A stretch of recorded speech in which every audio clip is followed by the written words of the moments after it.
Right, நம்ம கர்த்தருடைய வார்த்தை நேரம் கடந்து சொல்லுவோம். ஒரு நிமிஷம் கண்களை மூடி தலைகளை தாழ்த்தி கர்த்தர் நோக்கி நம்ம பார்ப்போம். தகப்பனே, இந்த வேளையில் உங்களுடைய சமூகத்தில் வருகிறோம். ஆண்டவர் எங்களோடு பேசுவீராக. கர்த்தர் பலப்படுத்துங்க. என் தொண்டையை, என் லங்ஸ், என்னுடைய ஆர்டரிஸ் அண்ட் வெயின்ஸ் கர்த்தர் பலப்படுத்தும். உங்களுடைய கிருபை பரிபூர்ணமாய் தங்கி இருக்கட்டும். பலப்படுத்துங்க ஆண்டவரே. உங்களுடைய வார்த்தையை பேசும்படிக்கான கிருபைகளை தாரும். கர்த்தர் இந்த நாளில் பேச வேண்டிய காரியத்தை கர்த்தர் நீங்கள் பேசுங்க. உங்கள் நாமத்தை மகிமைப்படுத்திக் கொள்ளும். இயேசுவின் நாமத்தில் ஜெபிக்கிறோம் பிதாவே. ரைட். ஸோ நம்ம போன வாரம் எடுத்த செய்தி தான் கண்டினியூ பண்ணுறோம். நம்ம ஞாபகம் இருக்கா தலைப்பு என்னன்ட்டு? ஞாபகம் இருக்கா? லாஸ்ட் வீக்மா இயேசு மனித உருவம் எடுத்ததற்கான அவசியம் என்ன? ஸோ அப்போ நான் இதுலேருந்து எங்கேருந்து ஸ்டார்ட் பண்ணோம் அப்படின்னா, பிலிப்பியர் 3ஆம் அதிகாரத்தில் ஸ்டார்ட் பண்ணோம். ஞாபகம் இருக்கா? பிலிப்புக்கு பவுல் சொல்கிறாரு, கிறிஸ்துவை அறிகிற அறிவிற்காக எல்லாவற்றையும் குப்பை என்று எண்ணினேன், நஷ்டம் என்று விட்டுட்டு வந்துட்டேன் அப்படின்றாருல்ல. ஆமாம். அப்போது நம்ம இயேசு கிறிஸ்துவை அறிகிற அறிவின் மேன்மை தான் நம்ம வாழ்க்கையில் கிடைக்கக்கூடிய மிகப்பெரிய ஆசீர்வாதம். இனி இயேசுனா யாரு, கிறிஸ்தவனா என்ன, ஆண்டவர்னா யாரு, அவர் நமக்காக மரித்ததுனா என்ன, இதெல்லாம் உண்மையா இல்லை கதைகளா? நிறைய மதங்கள் இருக்கு, நிறைய தேவர்கள் தேவதைகள் நிறைய உருவாக்கி கும்பிடுறாங்க. இன்னைக்கு கூட வழியெல்லாம் வரும்போது பார்த்துருப்பீங்களா? இல்லை, ஆமாம், நிறைய பார்த்துருப்பீங்க. ஆமாம். அப்போ வந்துட்டு ஏன் கும்பிட்றான், எதுக்கு கும்பிட்றான் அவனுக்கும் தெரியாது. ஆனால் இன்னைக்கு அதே போல ஒரு கூட்டத்தார்கள் சபைக்கு போயிட்டு இருக்காங்க. ஏன் சர்ச்சைக்கு போகிறான், எதுக்கு பாட்டு போடுறான், எதுக்கு ஆராதிக்கிறான், ஏன் உட்காந்து ஒரு மணி நேரம் செய்தி கேட்குறான்? நான் ஓப்பனாக சொல்லிட்டா 90% ஆஃப் தி சர்ச் பிலீவர்ஸ் உடைய மென்டாலிட்டி எப்படி தான் இருக்கும்? ஒரு மணி நேரம் தாண்டி போயினுக்குது. எப்படி ஒரு மணி நேரம் தாண்டி போயிட்டு இருக்கு, இவர் எப்போதான் முடிப்பாரோ தெரியல, இப்படி இதில் உட்காந்துட்டு இருப்பாங்க. ரைட்டா? அப்போ வந்துட்டு கர்த்தருடைய வார்த்தையின் மேலே ஒரு வாஞ்சை இல்லை. காரணம் என்ன தெரியுமா? ஏன்னா பேசுறவர் என்ன பேசுறவர் அவருக்கும் புரியாது, உட்காந்து கேட்கறவன் என்ன கேட்கறான் அவனுக்கும் புரியாது. ஆனால் சர்ச்சைக்கு வரணும், சர்ச்சை நடத்திடணும், அங்கே ஒரு ஆராதனை நடந்துடணும். இல்லை? ஆமாம், அதனால தான் பிரச்சனை. ஆனால் நம்ம இன்னைக்கு கர்த்தருடைய வார்த்தையை கொஞ்சம் கூட தெளிவாய் கற்றுக்கொள்ள போகிறோம். எத்தனை பேர் ஆயத்தமா இருக்கீங்க? அவ்வளோதானே? Right, super. சரி, இன்னும் கொஞ்சம் கூட தெளிவாய் நாம் இன்னைக்கு கர்த்தருடைய வார்த்தையை நாம் கற்றுக்கொள்ள போகிறோம். ஆமென். சரி, நம்ம போன வாரம் என்ன பார்த்தோம்? 2 பாயிண்ட் நான் உங்களுக்கு சொல்லிக் கொடுத்தேன், 2 காரியங்கள் சொல்லிக் கொடுத்தேன். ஞாபகம் இருக்கா? இயேசு மனித அவதாரமாய் பூமியில் இறங்கி வந்ததற்கான காரணம் என்ன? வேத வார்த்தைகளை நிறைவேற்றுவதற்காக ஒன்று. 2வது, காணக்கூடாத தேவனை காணும்படிக்கு செய்தார். ஆமென் சொல்லுவோமா? ஆமா, 2 காரியங்கள் போனாலும் சொல்லி கொடுத்தேன். புதுசா வந்தவங்களுக்காக ஷார்ட்டா ஒரு முறை கூட சுருக்கமா சொல்றேன். 1, இயேசு மனித அவதாரம் எடுத்து பூமியில் இறங்கி வந்ததற்கு நிறைய காரணங்கள் இருக்கு. இன்னைக்கு கடவுள் அவதாரம் அப்படின்ற பேர்ல எல்லா மதங்கள்ல, புத்த மதத்திலாம் பாத்தீங்கன்னா இன்னைக்கு வரைக்கும் அவதாரங்கள் வந்துகிட்டே இருக்காமா. நிறைய அவதாரங்கள், நிறைய பிலீவ் பண்றாங்க. இது எதுவுமே உண்மை இல்லை, இது எதுவுமே சாத்தியம் கிடையாது. கடவுளா இருந்தவர் மனித அவதாரம் எடுத்து பூமிக்கு இறங்கி வந்தார் அப்படின்னா அது நீ நானும் ஆராதிக்கிற ஆண்டவராக இயேசு ஒருத்தர் மட்டும்தான். என்ன தைரியத்தில் சொல்றேன் அப்படின்னா, இதை தாண்டி வேற ப்ரூஃப், எவிடன்ஸ் உலகத்திலே கிடையாது. இயேசு மனிதனாக இறங்கி வந்ததற்கும் அவர் அடக்கம் பண்ணப்பட்ட கல்லறை இன்றைக்கும் 3ஆம் நாள் அவர் உயிர் தெழுந்தார் என்ற காரணத்தால அந்த கல்லறை திறக்கப்பட்ட மணிக்கு இன்னைக்கும் இருக்குது. இப்படி ஒரு ஆதாரம் இயேசுவுக்கு மட்டும்தான் இருக்கு, யாருக்குமே கிடையாது. நான் ஏற்கனவே ஒரு முறை சொல்லியிருக்கிறேன். நான் 2007, 8 அந்த டைம்ல வந்துட்டு நான் பெங்களூர்ல பிஎஸ்சி ரேடியோகிராஃபி நான் படிச்சுட்டு இருக்கிறேன். நான் அப்போ என்னுடைய மம்மியுடைய தங்கச்சியுடைய பொண்ணு, ஸோ என்னுடைய சித்தி பொண்ணு தங்கச்சி, அவங்களும் வந்துட்டு பெங்களூர்ல நாராயணி பீடத்தில் வந்துட்டு ரேடியோகிராஃபி தான் படிச்சுட்டு இருந்தாங்க. அப்போ தங்கச்சியை பார்க்கறதுக்காக ஒரு நாங்கள் போயிருக்கும் போது பயங்கர ரஷ், பயங்கர க்ரௌடு, உள்ள அலோவ் பண்ணல, ஒன்றுமே புரியல. என்னன்னு ஃபோன் பண்ணி கேட்டால் வந்துட்டு அந்த ஞாபகம் இருக்கா, ஒரு புஷ் புஷ்ன்னு தலைமுடி வச்சுட்டு ஒரு சாய்பாபா இருப்பார். ஞாபகம் இருக்கா? இதில் எத்தனை பேருக்கு தெரியும் தெரியாது? சாய்பாபான்றது முஸ்லீம், அது தெரியுமா? தெரியாதா? சாய்பாபா முஸ்லீம். அவர் ஃபர்ஸ்ட்ல முஸ்லீம், அப்புறமா தான் ஹிந்துஸ் மதம் முழுங்கிருச்சு மொத்தமாவே. சரியா? ஆமா, தலையில லிங்கம் எடுத்து தருவாரு, நிறைய சித்து வேலைகள்லாம் நிறைய காட்டுவார்ல. அவர் சொன்னாரா, நான் அவர் செத்து போயிட்டாருன்னா 3ஆவது நாள் உயிரோடு வருவேன்னு சொன்னாருன்ற காரணத்திற்காக அவருடைய கோடா கோடி பக்த கோடிகள் எல்லாம் பாடி அடக்கம் பண்ண பத்திரமா வச்சுட்டு இருக்காங்க. 10 நாள் வெயிட் பண்ணி பார்த்தாங்க, உள்ள போலீஸ் பூந்துட்டாங்க. கவர்மெண்ட் விட்டுருமா? ஆமா, கட்டாயப்படுத்தி பாடியை கொண்டு அடக்கம் பண்ணிட்டாங்க. இதோ மரித்தேன் ஆனாலும் சதா காலங்களிலும் உயிரோடு இருக்கிறேன்னு சொன்னவர் இயேசு ஒருத்தர் மட்டும்தான். அவர் இன்னைக்கு உயிரோட கூட இருக்கிறார். அல்லேலூயா, இன்னைக்கு உயிரோட கூட இருக்கிறார். ஆமென். ஆமா, there is no other evidence apart from Jesus to say that he has resurrected again. மறுபடியும் உயிர் தெழுந்தார் என்று சொன்னதில்ல, இயேசுவை தவிர்த்து வேற ஆதாரமே உலகத்தில் கிடையாது. ஆமென். நம்ம தமிழ்நாட்டில் கூட பார்த்தீங்கன்னா இந்துக்கள் மத்தியில் நிறைய அவதாரங்கள் நம்புவாங்கல்ல, நிறைய கடவுள் அவதாரங்கள் நம்புவாங்க. தமிழ் மொழியில் அவதாரங்கள் கிடையாது, அவதாரம். ஒரே ஒரு அவதாரம், அது இயேசு ஒருத்தர் மட்டும்தான். ராமன் சொல்றீங்களே. ஆமா. ரெண்டாவது, இந்த அவதாரங்கள்லாம் வந்தாங்க வாழ்ந்தாங்க அப்படின்னா அதுக்கு ஏதாவது ஒரு எவிடன்ஸ் வேணும்ல. ஆமாவா இல்லையா? ஏமா இந்தியாவில் வந்திருக்கிறாங்க வாழ்ந்துருக்கிறாங்க, புராணங்கள் இருக்கு அப்படின்னா புராணங்கள்ன்ற வார்த்தைக்கு கதைகள்னு அர்த்தம். கதையெல்லாம் நான் நம்ப தயாரா இல்லை. I want historical evidence. ஆமா, சரித்திர ஆராய்ச்சியிலிருந்து எனக்கு ஆதாரங்கள் வேண்டும். அப்படி பார்த்தா ஒரு ஆதாரம் கூட கிடையாது. வந்தாங்க வாழ்ந்தாங்க, என்ன ஆச்சு? அப்புறம் செத்து போயிட்டாங்களா? பரலோகம் போயிட்டாங்களா? இல்ல என்ன ஆச்சு? அவங்க வாழ்ந்த வீடுங்க, எந்த நாட்கள்ல வாழ்ந்தாங்க, எந்த ராஜாக்கள் காலத்துல வாழ்ந்தாங்க, அவங்கள பத்தி ஏதாவது கல்வெட்டுகள் இருக்கா, ஓலைச்சுவடிகள் இருக்கா, திருக்குறள் எழுதப்பட்டிருக்கா, தொல்காப்பியத்தில் எழுதப்பட்டிருக்கா, நாலடியார் பாடல்கள் எழுதியிருக்காரா? எதுலுமே இல்லை, எதுலுமே இல்லை. இதெல்லாம் புனையப்பட்ட கதைகள். ஆமென். ஆண்டவராக இயேசு ஒருத்தர் மட்டும்தான் கடவுளா இருந்து மனித அவதாரம் எடுத்து பூமிக்கு இறங்கி வந்தார். ஒரு ஆமென் சொல்வீங்களா? அவர் நாம் மகிமைப்படுவதாக. ஆமென். ஆமா. அப்போ பழைய ஏற்பாட்டில் வாசிக்கும் பொழுது மேசையா வருவாரு. மேசையா அப்படின்ற வார்த்தைக்கு என்ன அர்த்தம்? அபிஷேகம் பண்ணப்பட்டவர். என்ன பாஷை மேசையா அப்படின்றது? எபிரேய பாஷை. பழைய ஏற்பாடு மொத்தமாவே எபிரேய பாஷை. எபிரேய பாஷையில மேசியா அப்படின்னா அபிஷேகம் பண்ணப்பட்டவர் என்ற அர்த்தம். ரைட்டா? மேசியா வருவாரு, மேசியா வருவாருன்னு சொல்லி தீர்க்கதரிசிகள் பல இடங்களில் தீர்க்கதரிசனம் சொல்லியிருக்கிறாங்க. போன வாரம் கூட ஒரு வசனம் வாசிச்சோம். ஏசாயா 9:6 வாசனம் ஞாபகம் இருக்கா? உனக்கு ஒரு பாலகன் பிறப்பார், உனக்கு ஒரு குமாரன் கொடுக்கப்படுவார், கர்த்தத்துவம் அவர் தோளின் மேல் இருக்கும், அவர் நாமம் அதிசயமானவர், ஆலோசனை கர்த்தர், வல்லமையுள்ள தேவன், நித்திய பிதா, சமாதான பிரபு எனப்படும். அவர் பிறப்பாரு அப்படின்னு சொல்லி ஏசாயா ஏற்கனவே தீர்க்கதரிசனமா சொன்னார். இப்ப அவர் பூமியில வராமல் இருந்திருந்தால் பிதாவாகிய தேவன் தம்முடைய தீர்க்கதரிசிகள் மூலமாய் பேசின வார்த்தைகள் எல்லாமே பொய்யா போயிருக்கும். ஆமாவா இல்லையா? ஆமாவா இல்லையா? யூதர்கள் பல நாட்களாய் காத்திருந்தாங்க, இந்த அபிஷேகம் பண்ணப்பட்டவர் வருவாரா, வந்து எங்களை காப்பாத்திடுவாரா, எங்க அடிமைத்தனத்திலிருந்து மாத்திடுவாரா, எங்களை விடுதலை பண்ணுவாரா, நாங்க ஆளுகை செய்வோமா, ரொம்ப வருஷமா காத்திருந்தாங்க. அவங்க காத்திருப்புக்கு ஏற்ற மாதிரி இயேசு வந்தாரு. ஆனா ஏத்துக்கிட்டாங்களா? ஏத்துக்கிட்டாங்களா? யூதர்கள் ஏத்துக்கிட்டாங்களா? ஏத்துக்கல. அதே போல இதோ இயேசு மறுபடியும் சீக்கிரம் வரப்போகிறார் சொல்லிக்கிட்டே இருக்கிறோம். ஏத்துக்கிறாங்களா? ஏத்துக்கிறாங்களா? ஏத்துக்கிறது இல்ல. இப்ப நல்லா யோசிச்சு பாருங்க. இவன் ஏத்துக்கிறான் ஏத்துக்கலன்றதை வச்சு அவர் வரப்போறாரா வரலன்றது இருக்க போகுது. இவன் ஏத்துக்கினாலும் ஏத்துக்கலனாலும் அவர் வரப்போற நேரத்தில் கண்டிப்பா வரப்போகிறார். வசனம் சொல்லுது, அவரை குத்திய கண்களும் அவரை காணும். ஆமென். அவரை மறுதலித்தவர்களும் அவரை அந்த நாள்ல ஐயோ என்று புலம்புவார்களாம். வசனம் சொல்லுது, அந்த நாட்கள் ஐயோ என்று புலம்புவார்கள். ஆனா ஒரு கூட்டத்தார் அவருடைய வருகையை குறித்து களி கூறுவார்கள். வரல சொல்லுங்களேன். நீங்க புலம்புற கூட்டத்தில் இருக்கீங்களா இல்ல களி கூறுற கூட்டத்தில் இருக்கீங்களா? Very good. கர்த்தருடைய விசுவாசத்தின்படி நடத்துவாராக. ஆமென். ரைட். அப்போ ஒண்ணு, கர்த்தருடைய வார்த்தை நிறைவேறுவதற்காக பழைய ஏற்பாட்டில் நிறைய வசனங்கள் சொன்னேன்.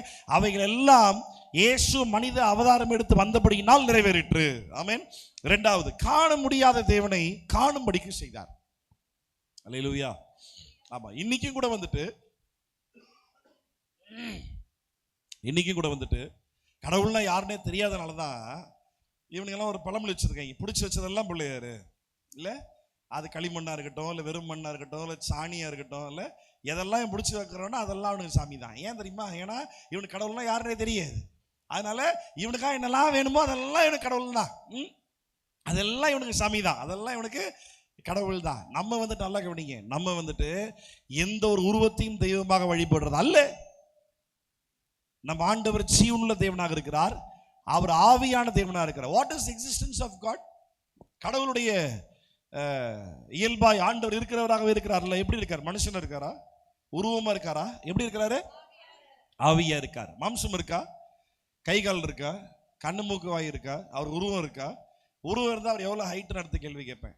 அவரை விட ஹைட்டா பூமியில் ஒருத்தர் இருந்தான் அப்படின்னா அவரோட இவன் பெரியவன் ஆயிடுவான் இல்ல. அவருக்கு உருவம் இல்லை. ராமன் சொல்லுங்களேன்.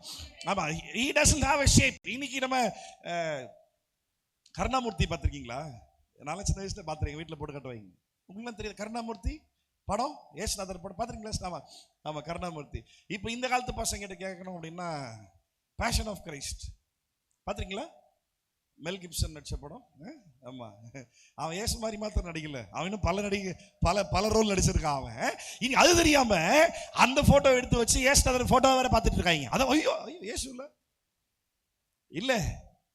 ஆண்டவருக்கு உருவம் இல்லை, கற்பனையாய் வரைந்து வைக்கப்பட்ட ஒன்றும் கடவுள் இல்லை. இன்னைக்கு ஏதாவது ஒரு போட்டோவை பார்த்துட்டு இந்த போட்டோ ஏசுன்னு நீ சொன்னீங்கன்னா நீ ரசிக்கப்படவே கிடையாது. அதை மட்டும் நல்லா புரிஞ்சுக்கும். ஆமென். அந்த சேர்ஸ் கொஞ்சம் வந்து உட்காந்துக்குங்க. அவங்க இடம் கொடுத்து வாங்க, வந்து உட்காருங்க. ஜெயபிரதா ஃப்ரெண்ட்ல மாறி உட்காருங்க. இல்லை சேர் ஃப்ரண்ட்ல வந்து ஃப்ரண்ட்ல வந்துருங்க சிஸ்டர், ஃப்ரண்ட்ல வாங்க. அப்படி ஃப்ரீ ஆகும்.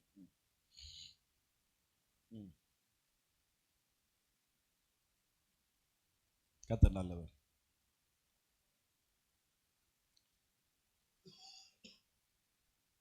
ரைட், கவனி. அப்போ இன்னைக்கு ஆண்டவர் யாரு அப்படின்றது தெரியாதபடினால இவனுக்கு எதெல்லாம் தோணுதோ அதெல்லாம் கடவுள். ஒரு காலத்துல எதெல்லாம் கடவுளை கொண்டான்?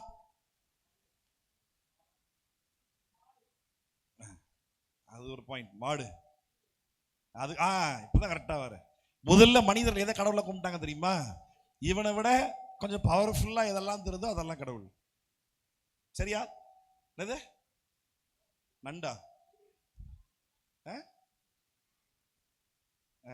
சூரியன் பூமி தாங்குது, பூமாதேவின்னு கும்பிட்டாங்க இல்ல? ஆமா, நீர் தேவதை இல்ல, கடல் கண்ணி கும்பிட்டாங்க, எல்லாத்தையும் கும்பிட்டாங்க. எல்லாத்தையும் என்னெல்லாம் தோணுதோ, இவனை விட இதெல்லாம் சக்தியா தோணுதோ. ஆனா இதெல்லாம் கண்ணில் தெரியறதெல்லாம் படைக்கப்பட்டது. இந்த எல்லா படைப்பிற்கும் ஒரு படைப்பாளி ஒருத்தர் இருக்காருன்றது கூட மண்டையில் ஏற மாட்டேங்குது பேர். ஆமா, இதெல்லாம் கண்ணில் இவனோட பவர்ஃபுல்லா தோணுச்சோ அதெல்லாம் கும்பிட்டான். ஒண்ணு இது ஒரு பக்கம் பாசிட்டிவா. நெகட்டிவா பவர்ஃபுல்லா நிறைய தோணுச்சு. என்ன தெரியுமா? விஷ ஜந்துக்கள், பாம்பு, பல்லி. ஆமா, விஷ ஜந்துக்கள். நாய் பைரவ சமையல். ஐயோ, ஆமா, இவனோட இதெல்லாம் நெகட்டிவ் பவரா தோணுச்சோ அதெல்லாம் சாமியாக்கி கும்பிட்டு இருந்தான். ஏன்னா என்னதும் பண்ற கூடாது, நான் உன்னை வணங்குறேன். காணக்கூடாத தேவனை காணும்படிக்கு பூமியில் இறங்கி வந்து நீ நம்புகிறது நம்பிக்கை எல்லாம் பொய்யிடான்னு சொல்லி மொத்தமா உடைச்சு போட்டவர் இயேசு ஒருத்தர் மட்டும்தான். நல்ல சொல்லுவோமா? ஆமா, காண முடியாத தேவனை காணும்படிக்கு இயேசு செய்தார். அதை பத்தி நம்ம போன வாரம் பார்த்தோம். இன்னைக்கு நான் உங்களோட என்ன பேச போறேன் அப்படின்னா, போன வாரம் சொன்ன தெய்வத்துவத்தை வெளிப்படுத்துவதற்காக இயேசு பூமியில் இறங்கி வந்தார். இன்னைக்கு என்ன நம்ம பேச போறேன்? மனிதனை வெளிப்படுத்துவதற்காக இயேசு பூமியில் இறங்கி வந்தார். The incarnation of Christ revealed the real created human by God. கவனிங்க, இயேசு கிறிஸ்துவினுடைய மனித அவதாரம் ஆண்டவரால் படைக்கப்பட்ட உண்மையான மனிதன் யார் அப்படின்றத வெளிப்படுத்துற லெவல்ல இருந்தது. கவனிங்க, அதான் நீங்க உங்களோட பேச போறேன். ஒரு வருஷம் முதல்ல வாசிக்கலாம். நம்ம அது ஒரு வருஷம் வாசிச்ச பத்தாது, ஃபுல்லா வாசிக்கணும். பட் ஸ்டில் நம்ம நீங்க ட்ரை பண்ணலாம். 1 கொரிந்தியர் 15ஆம் அதிகாரம் திருப்பிக்குங்க. 1 கொரிந்தியர் 15ஆம் அதிகாரம் 45வது வசனம். அந்தபடியே முந்தின மனுஷனாகிய ஆதாம் ஜீவ ஆத்துமாவானான் என்று எழுதியிருக்கிறது. பிந்தின ஆதாம் உயிர்ப்பிக்கிற ஆவியானவர். எல்லாரும் சேர்ந்து வாசிக்கணும்னு சொன்னேன். எல்லாரும் சேர்ந்து வாசிக்கணும். 45வது வசனம் சேர்ந்து வாசிங்க. முந்தின ஆதாம் மனுஷனாகிய ஆதாம் ஜீவ ஆத்துமாவானான் என்று எழுதியிருக்கிறது. பிந்தின ஆதாம் உயிர்ப்பிக்கிற ஆவியானவர். பிந்தின ஆதாம் தமிழ் வேதாகம மொழிபெயர்க்கும் பொழுது நிறைய பிழைகள் இருக்கு, கவனமாக கவனிங்க. பிந்தின ஆதாம்னு சொல்லப்படுகிறது ஆவியானவரா இயேசுவா? இயேசு. அப்ப பிந்தின ஆதாம் உயிர்ப்பிக்கிற ஆவியானவர் என்ன மீனிங்? ஆக்சுவலாக மொழிபெயர்ப்பு எப்படி கவனிங்க. நம்ம கையில் வச்சிருக்கிற தமிழ் வேதாகமம் மொழிபெயர்க்கப்பட்டு தோராயமா ஒரு 300 வருஷம் மேல ஆச்சு. அதனாலதான் நம்ம தமிழ் பைபிள் வாசிக்கும் போதே ஒரு சில வார்த்தைகள்லாம் புரிய மாட்டேங்குது. நிறைய வார்த்தைகள் என்னன்னே தமிழ் வார்த்தை என்ன புரியாது. ஏன்னா அந்த வார்த்தைகள் இன்னைக்கு நம்ம அனுதின வாழ்க்கையில பயன்படுத்துறதே கிடையாது. கரெக்டா? ஆமாண்ணா இப்படி ஆட்டுங்க, இல்லைன்னா இப்படி ஆட்டுங்க, அப்படியே உட்காந்தா எப்படி ரொம்ப நேரம் அமைதியாக உட்காந்தீங்கன்னா உன்னையும் சிலையாக்கி சாமி ஆக்கிடுவான் பார்த்துக்கோ. ஆமா, அதனால கொஞ்சம் மூமெண்டோட இருந்துக்கோ, பார்த்துக்கோ. ஆமா, இது இங்கிலீஷ்ல வாசிக்கிறேன் கவனிங்க. The first man Adam became a living soul. The last Adam became a life giving spirit. தமிழ்ல எப்படி இருக்கணும் அப்படின்னா, அந்தபடியே முந்தின மனுஷனாகிய ஆதாம் ஜீவ ஆத்துமாவானான் என்று எழுதியிருக்கிறது. பிந்தின ஆதாம் உயிர்ப்பிக்கிற ஆவியான தேவன். ஆவியானவர் இல்ல, ஆவியானார்னு சொல்லும் பொழுது ஆவி லைஃப் கொடுத்தார் நமக்கு. இயேசு நமக்கு ஜீவனை தந்தார் அப்படின்றது தான் ஆவியானார் என்ற மீனிங்ல கொடுக்கப்பட்டிருக்கே தவிர இதை டைரக்டா ஆவியானவருக்குள்ள கொண்டு போக முடியாது. ஏன்னா இந்த வசனத்துல அப்படி ஒரு மிஸ் அண்டர்ஸ்டாண்டிங் இருக்குது. அப்படி ஒரு கள்ள உபதேசம் இருக்குது. ஆக்சுவலா உயிர்ப்பிக்கிற ஆவியானார்னு சொல்லும் பொழுது ஆவியானவர் பத்தி பேசல. எதுக்காக சொல்றேன் அப்படின்னா, இந்த திருத்துவத்தை நம்பாத ஒன்லி ஜீசஸ்னு சொல்லக்கூடிய கள்ள உபதேசிகள் எல்லாத்தையுமே ஒரே நபர்கள் அடக்கிடுவாங்க. பிதாதான் இயேசு, இயேசுதான் ஆவியானவர், எல்லாருமே ஒருத்தர் தான். அந்த இயேசுதான் ஆவியானார் இருக்குல்ல, ஆவியானவர் இருக்கிறார்ல, இயேசும் ஆவியானார்ல, அப்ப எல்லாமே ஒன்று தானே, சிம்பிளா முடிச்சிடுவாங்க. அப்படி கிடையாது. நாம் ஆராதிக்கிற திரியேக தேவன் என்றால் என்ன அர்த்தம் தெரியுமா? பிதா என்ற ஒரு நபர் உண்டு, குமாரனாகிய இயேசு என்ற ஒரு நபர் உண்டு, பரிசுத்த ஆவியானவர் என்ற ஒரு நபர் உண்டு. 3 தனிப்பட்ட ஆள் நபர்கள் உண்டு. மூவரையும் நாம் தெய்வமாய் பார்க்கிறோம். அதனால 3 தேவனா? மூவரும் ஒன்னா இருந்தாதான் ஒரே ஒரு தேவன். நான் சொல்றது புரியுதா உங்களுக்கு? ஏசாயால வாசிக்கிறோம், அவர் மனிதனை போல கிடையவே கிடையாது. அவர் மனிதனை போல அல்ல. அப்படின்னா மனுஷன் சொன்னா, நான் ஒரு மனிதன், ஒரு மனிதனுக்கு ஒரே ஒரு உயிர். ஆனா ஆண்டவர் என்ன போல இல்லைன்னு சொல்லும் பொழுது அவரும் வந்துட்டு ஒரே ஆழ்நபராய் ஒரே தேவனாய் இல்ல, ஒரே தேவனாய் ஆனா 3 ஆழ்நபர்களாக இருக்கிறார்கள். ஒரு சொல்லுவோமா? அதனாலதான் ட்ரை யூனிட்டி, ட்ரினிட்டி, திருத்துவம், திரியேகம், மூவரும் ஒன்றாக. 1 யோவான் 5ஆம் அதிகாரம் 7ஆம் வசனத்துல வாசிக்கிறோம், பரலோகத்தில் சாட்சி எடுக்கிறவர்கள் 3 பேர், பிதா, வார்த்தை, ஆவியானவர் என்பவர்களே. எப்படி? ஆவியானவர் என்பவர்களே. இம்மூவரும் ஒன்றாய் இருக்கிறார்கள். மூவரும் ஒரே ஆள் நபரா இல்ல, மூவரும் ஒன்றாய் இருக்கிறார்கள். ஏன் சொல்றேன் அப்படின்னா, இன்னைக்கு இருக்கிற கிறிஸ்தவ சமுதாயத்தில் அவர்கள் ஆராதிக்கிற ஆண்டவர் யாருன்ற ஒரு கிளாரிட்டியே கிடையாது. அதை பத்தியான ஒரு போதனை சபையில கிடையவே கிடையாது. எப்போ சாட்சிக்கு வந்தாலும் கர்த்தர் ஆசீர்வதிப்பார், உன் பிரச்சனை எல்லாம் மாத்திராரு. ஒண்ணு உன் ஆசீர்வதிப்பார், ஆசை காட்டி மோசம் பண்றான். இல்லாட்டி நீ பாவின்னு உனக்கு குற்றமான சாட்சியோடய திரும்பி வீட்டுக்கு அனுப்பி வச்சிருவாங்க. இது 2 தான் இன்னைக்குரிய சபைகள் நடந்துட்டு இருக்குது. நான் சொல்றேன், உனக்காய் இயேசு மரித்து ரத்தம் சிந்தி உன் பாவத்தை முழுமையாய் மன்னித்தபடினால் நீ பாவியும் கிடையாது, ஆண்டவர் உன்னை பாவியை பார்க்க போறதும் கிடையாது. அதே நேரத்தில் நீ ஆண்டவரை ஆராதிக்கும்படி வர பத்தியா, இங்க ஆராதிப்பதற்காக அல்ல, கர்த்தருடைய வார்த்தை கற்றுக்கொள்வதற்காக. அப்படின்னா ஆண்டவர் யார் என்பதை அதிகமாய் புரிந்து கொள்வதற்காக தான் சபைக்கு வரோம். வராமன்னு சொல்லுவோமா? அல்லேலூயா. ஆசீர்வாதமான வார்த்தை கேட்கறது கிடையாது.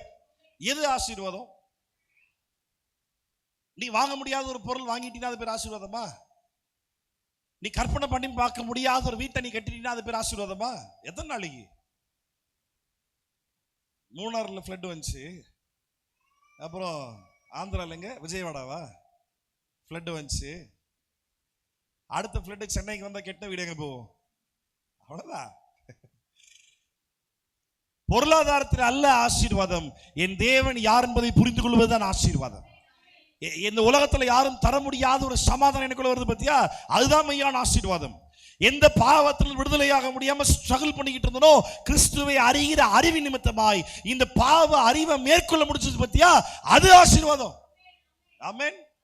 ஆமா, சும்மா வந்தேன் பாஸ்டர், நாங்களே 6 நாள் வேலைக்கு போய் கஷ்டப்பட்டு நொந்து நூடுல்ஸா வந்து ஏதோ ஆசீர்வாதமா 2 வார்த்தை சொல்வீங்கன்னு பார்த்தா, சரி நான் தான் ஆசீர்வதிப்பாருன்னு சொல்றேன், அதனால ஆசீர்வாதம் ஆயிடுவியா? ஊழியக்கார ஆசீர்வதிச்சு ஆசீர்வாதம் வந்துருன்ற அந்த மூட நம்பிக்கை மேல் தூக்கி போடுவில்லையே, அதெல்லாம் கிடையாது. கர்த்தருடைய வார்த்தை உன்னை ஆசீர்வதிக்கும். கர்த்தர் தான் ஆசீர்வதிக்கிறார். சரி, நான் உங்களை ஆசீர்வதிக்கிறேன், நீங்க ஆசீர்வாதம் ஆயிடுறீங்க. இப்ப என்ன யார் ஆசீர்வதிக்கிறது? நீங்க மாத்தி மாத்தி கொடுத்து வாங்கிக்கோமா? இப்படியே இல்ல, நம்ம எல்லாரையும் ஆசீர்வதிக்கிற ஒரு தேவன் தான். இது நிறைய மூத்த விசுவாசிகள், ஸ்பெஷல் விசுவாசிகள் இருப்பாங்க. எல்லாம் சொல்லுங்க, ஸ்பெஷல் விசுவாசிகள். இதுக்கு என்ன மீனிங் தெரியுமா? பாஸ்டர் வந்தாச்சுன்னா ஜிங்ஜா, பாஸ்டர் என்ன சொல்ல ஜிங்ஜா இல்ல, ஐயா நீ என் வீட்டுல காலை வச்சாலே எனக்கு சத்தியமா புரியல. இல்ல அதுல இல்ல, கர்த்தர் கொடுக்கும் ஆசீர்வாதம் ஐஸ்வர்யத்தை கொண்டு வரும், அதனோடு கூட வேதனை கொட்ட மாட்டார். உடல்ல சொல்ல பண்றீங்களே, கர்த்தர் நல்லவர். ஆமென். ஆண்டவர் யாருன்றது அறிந்து கொள்வதுதான் பெரிய ஆசீர்வாதமே. நான் கடந்த லாஸ்ட் வீக் யாராவது மோகன் சிலாசரஸ் அங்கிள் ஃபேன்ஸ் யாருன்னா இருந்தீங்கன்னா நான் ஃபர்ஸ்டே சாரி சொல்லிடுறேன். நான் கோச்சிக்காதீங்க என்கிட்ட, நான் யாரையும் குற்றப்படுத்துறதுக்காக இல்லை. சத்தியத்தை பேசும்போது ஆண்டவர் இதெல்லாம் ஞாபகப்படுத்துறாரு, சொல்லிதான் ஆகணும். மோகன் சிலாசரஸ் அங்கிளுடைய எனக்கு ரொம்ப பிடிக்கும். ஃபர்ஸ்ட் அதெல்லாம் எனக்கு ரொம்ப பிடிக்கும். நல்ல மனுஷன், பல விதங்களில் தியாகமாக இருக்கிற மனுஷன். அதனால அவர் பேசுகிற எல்லாத்துக்கும் நானும் என்ன பண்ண முடியாது, ஜிங்ஜா முடியாது, தப்புன்னா தப்புன்னு சொல்லி தான் ஆகணும். ஒரு இன்டர்வியூவில் பேசிக்கிட்டு இருக்கும்போது நம்ம ஆராதிக்கிற திரியேக தேவன்னா யாரு அப்படின்னு சொல்லி கேட்டா அவர் எக்ஸ்பிளைன் பண்றாரு. 3 பேர் இருக்கிறாங்க, பிதான்னு ஒருத்தர் இருக்கிறாரு, குமாரனா இயேசுன்னு ஒருத்தர் இருக்கிறாரு, பரிசுத்த ஆவியானவர் ஒருத்தர் இருக்கிறாரு. சந்தோஷப்பட்டப்பா மனுஷன் செம்மையா சொல்றாப்புல, சூப்பரா சொல்றாரு. அப்படியே கேட்டால அந்த பிதா தான் இயேசு இறங்கி வந்தார். ஏய் 20 நிமிஷம் ஃபர்ஸ்ட் என்ன சொன்னேன்? பிதான்னு ஒருத்தர் இருக்கிறாரு, குமாரனா இயேசு ஒருத்தர் இருக்கிறாரு. First statement correct, tick, very good. ரெண்டாவது ஸ்டேட்மெண்ட் அந்த பிதா தான் இயேசுவா. இப்படிதான் குழப்பறாங்க. அவங்களும் குழம்பி நம்மளையும் போட்டு குழப்பி இல்ல. பிதா பரலோகத்தில் இருக்கிறார். அவரால் அனுப்பப்பட்ட அவருடைய குமாரனா இயேசு நமக்காய் பூமிக்கு இறங்கி வந்தார். பூமியில் இருக்கும்பொழுது இயேசு பிதாவிடத்தில் ஜெபித்தார், பிதாவோடு பேசினார். மலையில போய் பிதாவோட டைம் அதிகமா ஸ்பெண்ட் பண்ணாரு. சிலுவையில் இருக்கும்போது ஏலி ஏலி லாமா சபக்தானி, என் தேவனே என் தேவனே. லத்தீன் மொழியில ஃபர்ஸ்ட் சொன்னேன், அப்படிதான் பைபிள்ல இருக்கு. ஆமா, லத்தீன் மொழியில ஏலி ஏலி லாமா சபக்தானி, என் தேவனே என் தேவனே. அழகா சொல்றார், ரைட்டா? அங்க ஒருத்தர் இல்லாம இவர் ஏன் சொல்ல போறார்? அந்த வீடியோ ஏதோ ஒரு புண்ணியவன் எடிட் பண்ணி போட்டிருக்கான். ஆமா, அப்படியே பார்த்துட்டே வரேன். திடீர்னு பார்த்தா அடுத்த ஒரு பிரபலமான பிரசங்கர் உள்ள வர்றாரு. அவர் யாருன்னா நம்ம எம்டி ஜெகன். ஆமா, இவர் ஒரு சமூகத்தில் பெரிய ஊழியக்காரர். அவர் என்ன சொல்றாரு? அடுத்து பார்த்தேன், அவர் என்ன சொல்றாரு அப்படின்னா, நல்ல கவனி, இது நம்மளுக்கு தெரியணும் யார் யார் என்னென்ன போதிக்கிறாங்க, இவருடைய போதனைகள் வார்த்தையின் அடிப்படையில் இருக்கான்றது கிராஸ் செக் பண்ணி பார்க்கணும். சும்மா கண்மூடித்தனமா ஏற்றுக்கூடாது.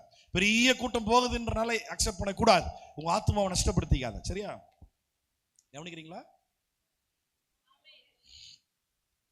ரெண்டாவதா அவர் என்ன சொல்றாருன்னா, கேள்வி பதில் லெட்டர் பேப்பர்ல, பிதா குமார் பரிசுத்த 3 பேரை ஒருத்தரா புரியல பாஸ்டர், எங்களுக்கு கிளியர் பண்ணுங்க. ஓகே, ரொம்பலாம் குழம்பிக்காதீங்க. அவர் சொல்றாரு, ரொம்பலாம் குழம்பிக்காதீங்க. பிதா என்று ஒருவர் இருக்கிறார், அவருக்குள் வார்த்தை இருந்தது, அந்த வார்த்தை அவர் பேசினார், அவர் இயேசுவாய் வந்தார். அவர் பேசுறதுக்கு மட்டும் இயேசு இல்ல, அப்படியா? பிதா சொல்ற இயேசு பிதாவை எதுன்னு சொல்றாரு. ஏசாயா 48ஆம் அதிகாரத்தில் வாசிக்கிறோம், எனக்கு முந்தி ஒருவரும் இல்லை, எனக்கு பிந்தி ஒருவரும் இல்லை, நானே ஆதியும் அந்தவுமா இருக்கிறார். அப்படியே வெளிப்படுத்தின விசேஷம் 1ஆம் அதிகாரம் 17, 18, 19 வாசிச்சா இயேசு சொல்றார், நானே அல்பாவும். யோவான் 1:1 என்ன வாசிக்கிறோம்? ஆதியிலே. எந்த ஆதி? நித்தியம். டைம் ஸ்டார்ட் ஆகிறதுக்கு முன்னாடி, மனிதனை படைப்பதற்கு முன்பாக. ஆதியாகமம் 1:1 வாசிக்கிறோம், ஆதியிலே தேவன். ஆதியாகமம் 1:1, ஆதியிலே தேவன் வானத்தையும். கரெக்டா? அப்போ சிருஷ்டிப்புல இயேசு இருந்தார் பாத்தீங்களா? அதே தான் யோவான் நீங்க எழுதுறாரு, ஆதியிலே வார்த்தை இருந்தது, அந்த வார்த்தை தேவனிடத்தில் இருந்தது, அந்த வார்த்தை தேவனாகவே இருந்தது. எந்த வார்த்தையும் பேசி ஒண்ணு வரல, ரைட்டா? ஆமா, கேட்டா நிறைய பேர் குழப்புவாங்க. குழம்பாதீங்க, நான் தெளிவா சொல்லி தரேன்ற பேர்ல இவர் அதை விட பயங்கரமா குழப்புறாரு. ஆமா, அதனால ஆண்டவர் யார் என்பதை அறிந்து கொள்வதே பெரிய பாக்கியம் தான். ஆமென். ஆமா, நிறைய பேருக்கு அது புரியுது. பிதா கடவுளா? ஆமா கடவுள். இயேசு கடவுளா? ஆமா கடவுள். பரிசுத்த ஆவியானவர் கடவுளா? ஆமா கடவுள். அப்ப 3 கடவுளா? இல்ல, ஒரு கடவுள் தான். இதை புரிந்து கொள்வதற்கு பேசிக்கான பைபிள் நாலேஜ், கொஞ்சமாவது பைபிள் நாலேஜ் வேணும். ஆமென். முடிச்சிடலாமா? என் ஆத்துமாவே கர்த்தரை ஸ்தோத்திரி. கொஞ்சம் பைபிள் நாலேஜ் வேணும். அதோட கூட சேர்த்து ஆவியானவருடைய தெளிவு கொஞ்சமாவது வேணும். ஆவியானவருடைய புரிதல் கொஞ்சமாவது வேணும். அவருடைய வழிநடத்தல் கொஞ்சமாவது வேணும். நீ மனுஷன் போல வந்து கால்குலேட் பண்ணிக்கிட்டு இருந்தீங்கன்னா, 3ன்னா 3 சாமி தானே, எப்படி ஒரு சாமின்னு சொல்லுவேன்? அவனுக்கு புரியாது. சொல்லுங்களேன். கர்த்தரை அறிந்து கொள்வதே ஒரு பெரிய பாக்கியம். ஆண்டவர் எப்படி இருக்கிறவராகவே இருக்கிறேன் என்று சொன்ன ஆண்டவர் எப்படியா இருக்கிறார் என்பதை புரிந்து கொள்வதே ஒரு மிகப்பெரிய ஆசீர்வாதம். வரல சொல்லுவோமா? அல்லேலூயா, அல்லேலூயா. ரைட். இப்போ 1 கொரிந்தியர் 15:45 வாசிச்சோம் பாத்தீங்களா? அந்தபடியே முந்தின மனுஷனாகிய ஆதாம். இது எந்த ஆதாம்? முந்தின மனுஷனாகிய ஆதாம் யாரு? ஆதாம். ஆதாம் தான்ல, வெரி குட். முந்தின மனுஷனாக ஆதாம் யாருன்னா ஆதாம்னா முதல் படைக்கப்பட்ட, அதான் கேட்ட ஆமா, படைக்கப்பட்ட முதல் மனுஷன், ரைட்டா? ரைட். இப்போ ஆதாம் முதல் படைக்கப்பட்ட முதல் மனுஷன் பிறந்தானா இல்ல தேவனால் சிருஷ்டிக்கப்பட்டானா? Very good. ஆதாமை ஆண்டவர் முதல்ல சிருஷ்டித்த பொழுது ஆதாமுக்குள்ள பாவம் இருந்துச்சா? சரி, மனிதனாய், நல்லா கவனிங்க, மனிதனாய் ஆதாம படைச்சாரு. இந்த ஆதாம் ஆண்டவரை நேருக்கு நேர் பார்த்தானா பார்க்கலையா? செத்தானா? தேவனை ஒரு காலம் ஒரு மனுஷனும் கண்டதில்லை, தேவனை காண்கிற மனுஷன். சாகவே சாவன். அப்ப ஏன் ஆதாம் சாகல? என்ன இல்ல? இப்ப நல்ல கவனி. இப்போ பாவத்தன்மை இல்லாத ஒரு மனுஷனை இதற்கு நீங்க பார்த்திருக்கீங்களா?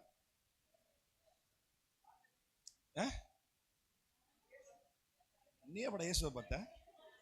நேர்ல வந்தாரா? இல்ல சிரிக்கிறதுல சீரியஸா. இங்க பாருங்க, நல்ல கவனி. பிதாவை பார்க்க முடியாது, இயேசுவை பார்க்க முடியுமா? நிச்சயமா பார்க்க முடியும்.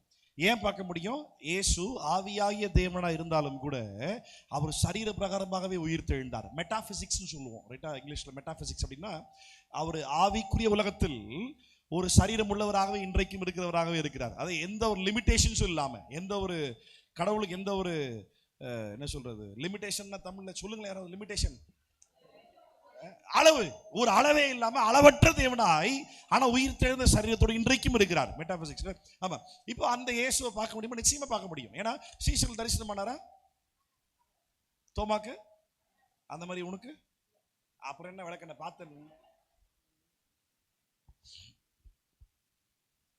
இப்ப ஆண்டவரை பார்க்கிற மனுஷன் சாகவே சாவான்னு சொல்லி வசனம் சொல்லுது.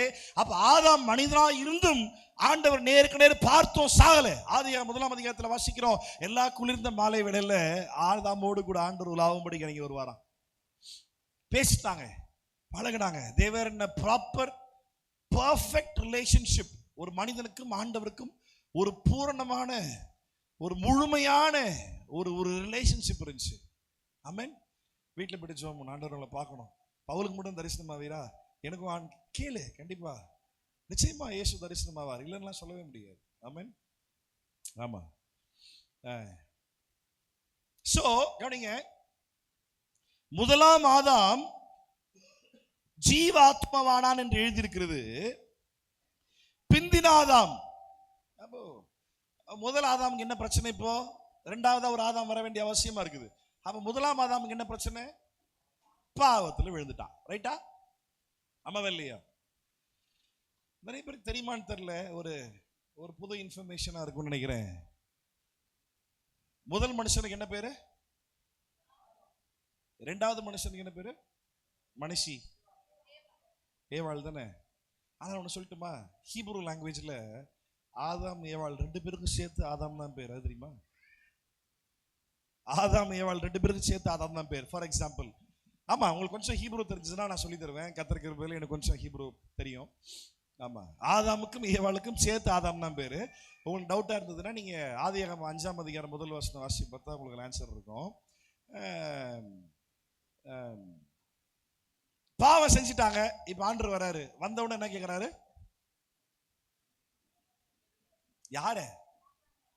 யார் பாவம் பண்ணது? அப்ப ஆண்டருக்கு எல்லாமே தெரியுமா தெரியாதா? அப்ப ஆக்சுவலா அவர் யாரை கூப்பிட்டு இருந்திருக்கணும். ஆனா இவர் யாரை கூப்பிட்டாரு? ஐயோ பாவம் ஆண்டருக்கு தெரியல போல. ஏன் தெரியல? ஒளிஞ்சிருந்தாங்கல்ல. ஆண்டருக்கு தெரியல போல, ஒளிஞ்சிருந்தாங்க. இல்ல, ஆதாமுக்கும் ஏவாளுக்கும் ஆதாம் என்றுதான் பெயர். அதுல ஸ்பெசிபிக்கா யார் ஆன்சர் பண்ண, ரிப்ளை யார் பண்ணது?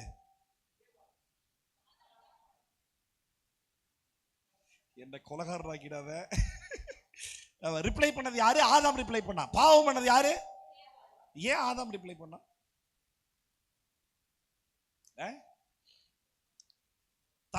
தலைவர், குடும்பத்தின் தலைவர் ஏவாள் துணை. அப்படியா? அது இன்னும் ஸ்டார்ட் ஆகவே இல்லை. சிருஷ்டிக்கப்பட்ட நாள்ல அது இன்னும் ஸ்டார்ட் ஆகவே இல்லை. பாவத்தில் விழுந்த பிறகுதான் ஆண்டவர் வந்துட்டு ஏவாளை பார்த்து சொல்றாரு, பிரசவத்தின் நாட்களில் உன் வேதனையை மிகவும் பெருகப்பட்டவன், உன் ஆசை அவனை பற்றிருக்கும், ஆனா அவன் உன்னை ஆண்டு கொள்வான். அங்கதான் ஸ்டார்ட் ஆகுதே. இவன் தான் தலைவரா இருப்பாரு, நீ துணையாயிரு, பேசாத, அமைதியா கூட இரு அப்படின்ட்டு அங்கதான் ஸ்டார்ட் ஆகுது. ஆரம்பத்துல ஸ்டார்ட் ஆகல. ஆரம்பத்தில் தலைவரும் இல்லை, துணையும் இல்லை. ஏன் தெரியுமா ஆதாம் ரெஸ்பாண்ட் பண்ணா? ரொம்ப சிம்பிள்.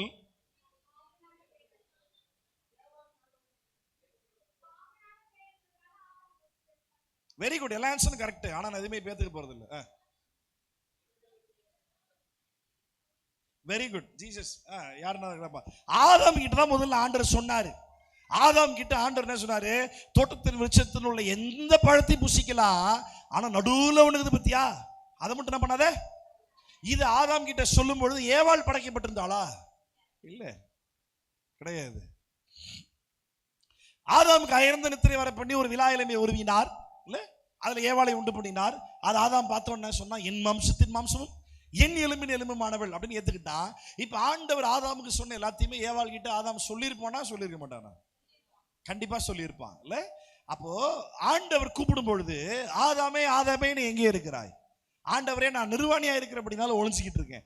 நீ நிர்வாணி என்று உன் அறிவித்தவன் யார்? நான் சாப்பிட வேணான்னு சொன்ன பழத்தை நீ சாப்பிட்டியா அப்படின்னு கேட்டவன் ஆதாம் என்ன சொல்லியிருந்திருக்கணும்?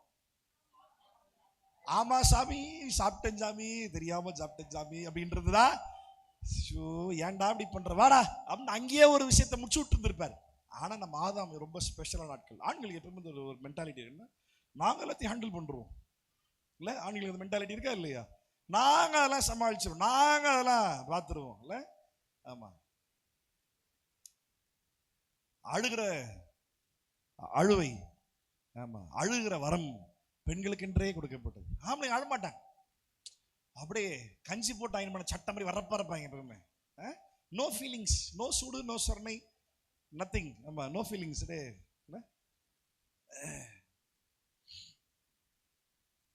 ஆதாம் டக்கு என்ன பண்ண உடனே என்ன சொன்ன ஆதாம்? நான் சாப்பிட வேணும்னு சொன்ன பழத்தை சாப்பிட்டியான்னு சொன்ன உடனே பழைய தூக்கி போட்டான். யார் மேல பழைய தூக்கி போட்டான்? எங்க ஏவாள் மேல போட்டான்? பைபிள் ஒழுங்கா வாசிங்க. ஆண்டவர் மேலேயே போட்டான் பழைய. யார் மேல பழைய போட்டான்? நீர் எனக்கு தந்த. அவர் யோசிச்சிருப்பாரு, இவன் கொடுத்தது தப்பா போச்சோ, கொடுத்துடக்கூடாது இவன் முதல்ல. நீர் எனக்கு தந்த இந்த ஏவாள் தானே பண்ணா. சரி, அடுத்து ஏவாள் கிட்ட அந்தம்மா என்னம்மா உனக்கு நம்ம பிரச்சனை. நான் இன்னைக்கு நிறைய ஃபேமிலி கவுன்சிலிங் கொடுக்குறேன்னா புருஷன் முன்னாடி வருவாங்க, ரெண்டு பேருமே அவங்க பக்கத்தில் இருக்க நியாயத்தை தான் பேசுவாங்க. ரெண்டு பேர் பக்கத்தில் இருக்கக்கூடிய பிரச்சனையை ஒத்துக்கவே மாட்டாங்களே. பிரச்சனையை ஒத்துக்கிட்டா என்ன சொல்லு, சமாதானம் ஆயிடுவியே, வாழ்க்கை நல்லா வாழ்ந்துருவானுமே. அதுதான் பிசாசு இடம் கொடுக்க மாட்டானே. ஆமா, மாம்ச இச்சையை நிறைவேற்றும்படிக்கு ஏன் மேல இதுதான் தப்பு, நான் மிஸ் பண்ணிட்டேன், இதை மட்டும் நான் அந்த ஒரு பாயிண்ட்ல ஸ்டாப் பண்ணியிருந்தா, இல்ல விட்டு கொடுத்திருந்தா, இல்ல திருத்திக்கிட்டு இருந்திருந்தா இவ்வளவு பெருசா பிரச்சனை வந்திருக்காது. ஒத்துக்கவே மாட்டாங்களே. ஏவாள் கிட்ட கேட்டார், உனக்கு நம்ம ஆச்சு, இது என்ன பண்ணுச்சு? ஐயோ நான் ரொம்ப உத்தமி ஆண்டவரே, நான் இல்லை. அதான் அந்த பாம்பு தான் என்ன பண்ணிச்சு? பாம்பு கூப்பிட்டு நீ என்னமா பண்ண? ஆமா நான் தான் ஏமாட்டேன். எஸ் மை லார்ட், நான் தான் ஏமாட்டேன். அது ஒத்துக்கிச்சு பாரு. ஆமா, யாக்கோபுல தான் வாசிக்கிறோம், நீ தேவனை விசுவாசிக்கிற. பிசாசு விசுவாசிக்க மட்டும் செய்யல, அது ஆண்டவர் நடுங்குதான். நம்மளோட அது ஒரு ஸ்டெப் மேல இருக்குதுன்னு நினைக்கிறேன் நான். இல்ல, நம்ம தேவனை விசுவாசிக்கிறோம், பிசாசு என்ன பண்ணி தேவனை விசுவாசித்து நடுங்குகின்றன. ஆமா, அப்ப கவனிங்க, இந்த முதலாம் ஆதாம் ஏவாளுடைய பிரச்சனை என்ன தெரியுமா? மொத்தமா ஸ்பாயில் பண்ணிட்டாங்க, மொத்தமா ஸ்பாயில் பண்ணிட்டாங்க. இப்ப அவங்க உண்மையா வாழ்ந்த அந்த சரீரத்துல வாழ்ந்த கம்ப்ளீட் பரிசுத்தமான அந்த நிலைய இன்னைக்கு வரைக்கும் யாருக்குமே இல்லவே இல்லை, யாருமே பார்க்கவும் முடியல.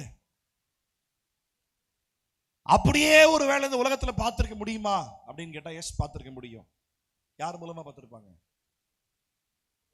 இயேசு மூலமா பார்த்திருப்பாங்க. இயேசு எப்படி பிறந்தார்? யோசேப்புக்கும் மரியாளுக்கும் பிறந்தாரா? இல்ல, பரிசுத்த ஆவியினால் கர்ப்பம் தரிக்கப்பட்டு கன்னி மரியாள் வயிற்றில் உற்பவித்து பிறந்தார். அவர் பாவத்தன்மையோடு பிறந்தாரா? இல்ல, பாவத்தன்மை இல்லாதவராய், பாவம் அறியாதவராய், பலவிதமான சோதனைகள் அவருக்கு வந்த போதிலும் கூட அவர் இயேசுக்கு டெம்டேஷன் வந்துச்சு. ஆனா டெம்டேஷன்ல விழுந்து போனாரா? விழுந்து போகவே கிடையாது. எபிரேயர்ல வாசிக்கிறோம், அவர் தூதர்களுக்கு கை கொடுக்காமல் ஆபிரகாமின் சந்ததிக்கு கை கொடுத்தார். ஆமாவா இல்லையா? அவர் பிளானை மாத்தி பண்ணாரா?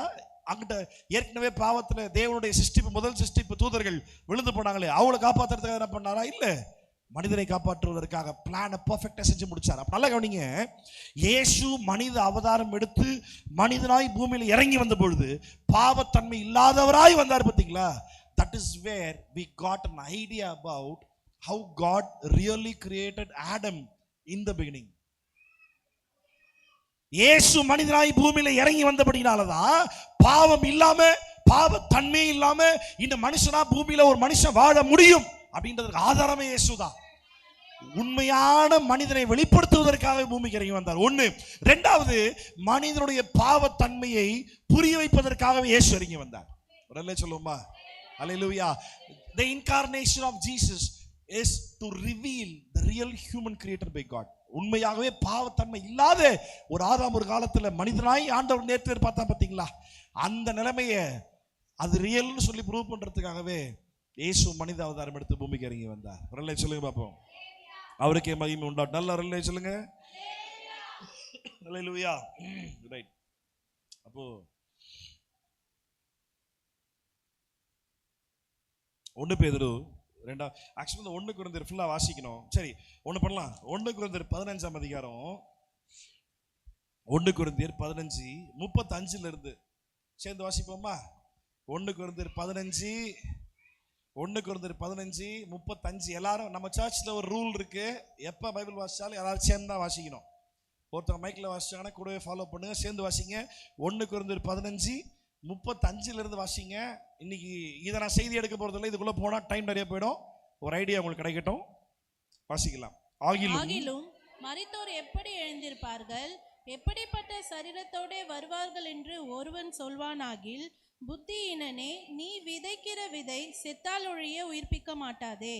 நீ விதைக்கிற போது இனி உண்டாகும் மேனியை விதையாமல் கோதுமை அல்லது மற்றொரு தானியத்தினுடைய வெறும் விதையையே விதைக்கிறாய்.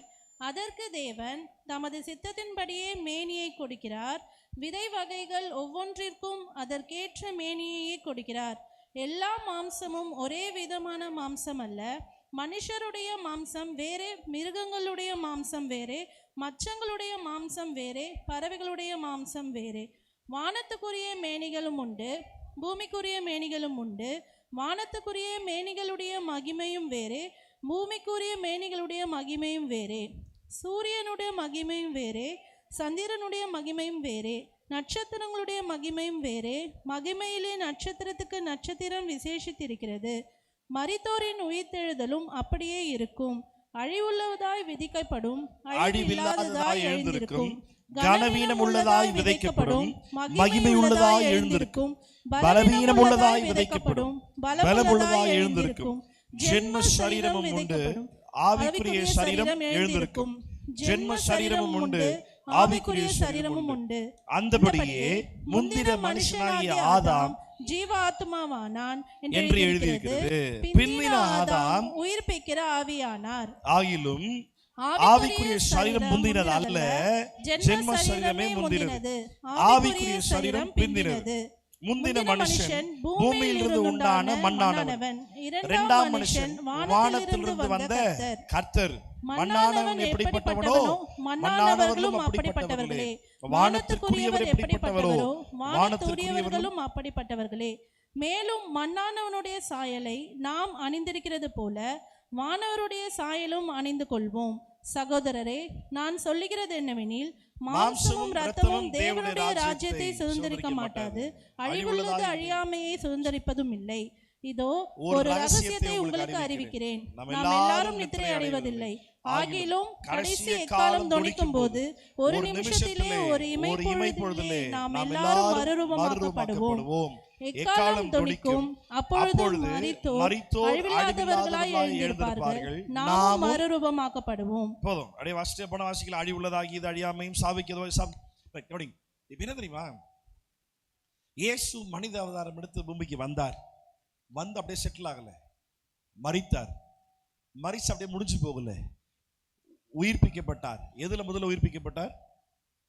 ஆவியிலே. 1 பேதுரு 2:21 வாசிக்கிறோம். அவர் மரித்து முதல்ல ஆவியில உயிர்ப்பிக்கப்பட்டு காவல் ஆவிகளுக்கு பிரசங்கித்தார். அப்புறம் 3 நாள் கழித்து சரீர பிரகாரமாகவே உயிர் தெழுந்தார். இப்ப நல்லா கவனிங்க, அவர் ஆவியில உயிர்ப்பிக்கப்பட்டவராய் வந்த பிறகு அவர் நேரடியாக எல்லாரும் தரிசனம் ஆய்ந்திருக்கலாம்.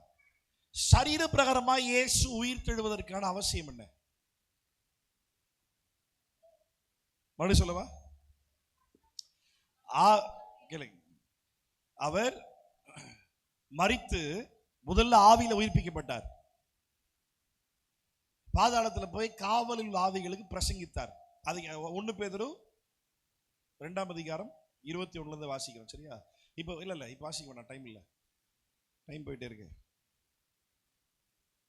என்ன பிரசங்கம் பண்ணார் அப்படின்னா, ரொம்ப சிம்பிள். கிரேக்க வார்த்தையில் அது கரெக்டாக வாசிச்சு பார்த்தீங்கன்னா, பறைசாற்றினார், ப்ரொனவுன்ஸ் பண்ணார், பப்ளிஷ் பண்ணார், அனௌன்ஸ் பண்ணார், டிக்ளேர் பண்ணார். என்ன அப்படின்னா, உங்களை தூதர்களை, விழுந்து போன தூதர்கள் பரலோகத்திலிருந்து ஆண்டவர் வந்துட்டு ஒரு குறிப்பிட்ட வேலைக்காக பூமிக்கு போய் செஞ்சுட்டு வாங்கடா அப்படின்றப்போ டெம்பரவரியாக ஒரு பாடி கொடுத்தார்.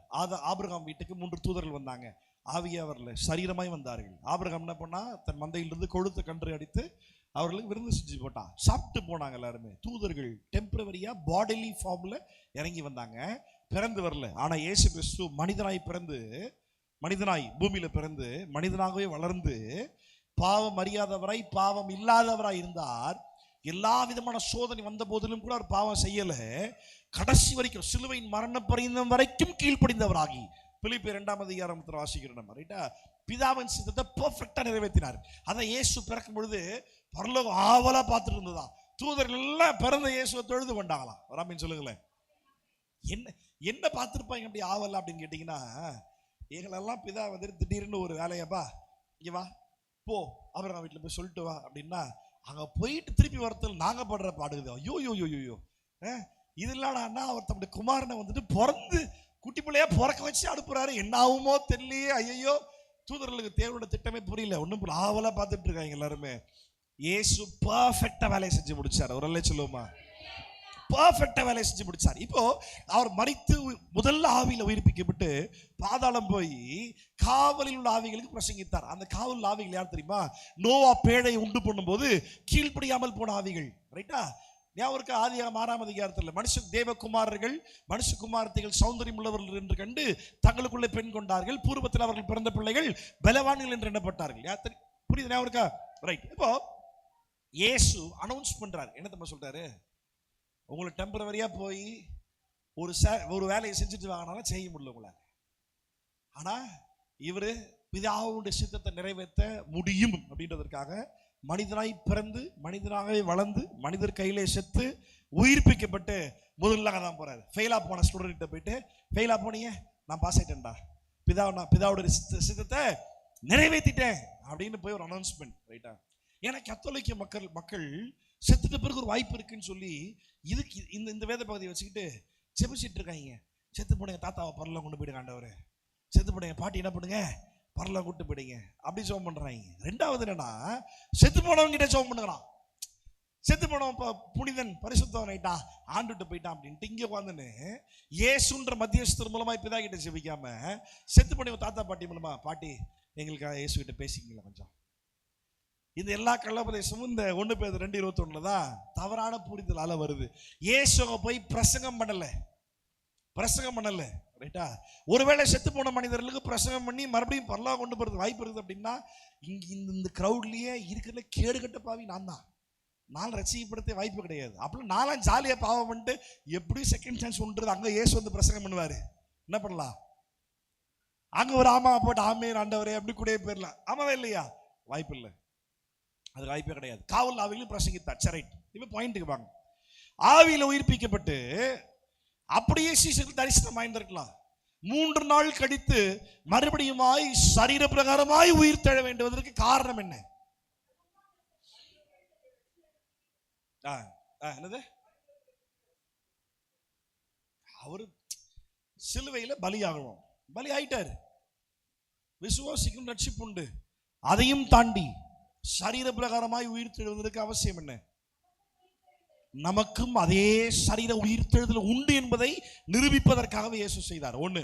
2வது, ஒருவேளை இயேசு அந்த பாடியை விட்டுட்டு இவர் உயிர் தெழுந்து தரிசனமாய் போயிட்டு இருந்தாருன்னு என்ன இருந்திருக்கும்?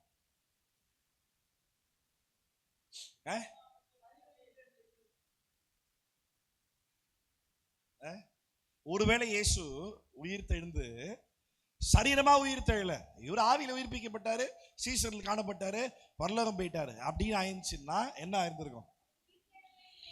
உயிர் தெழவே இல்லைன்னு ஒரு பிரச்சனை போயிருக்கும் பெருசா. அவர் உயிர் தெழுந்தார் அப்படின்றத நிரூபிக்க முடியாம போயிருந்திருக்கும். 1. 2வது, இயேசு இப்ப வசனம் சொல்றது மண்ணான மனுஷன். இயேசு மண்ணான மனுஷனா? ஆதாம் நம்ம இங்க 1 Corinthians 15 அதுக்காக ஃபுல்லா வாசிச்சோம். நம்ம மண்ணானவன் எப்படிப்பட்டவனோ மண்ணானவர்களும் அப்புறம் எப்படிப்பட்டவரோ அவருக்குரியவர்களும். இப்ப இயேசு மண்ணானவரா? அதை எபிரேயர்ல வாசிக்கிறோம். இயேசு சொல்றாரு, எனக்கென்று ஒரு சரீரத்தை ஆயத்தம் பண்ணும்படி கேட்கிறாரு பிதா கிட்ட, பலியாய் கொடுப்பதற்காக, ரைட்டா? இப்ப கவனி, இப்ப சொல்லு, இயேசு செத்துட்டார், அடக்கம் பண்ணியாச்சு. இப்ப அவர் மண்ணோட மண்ணா இருப்பாரா? ஆயிருக்க மாட்டாரு. சரி, அதுக்காக நான் ஸ்டார்டிங்லேயே சொன்னேன், ஆதாம் ஏவாள் ஃபர்ஸ்ட் பாவம் பண்ணது யாரு?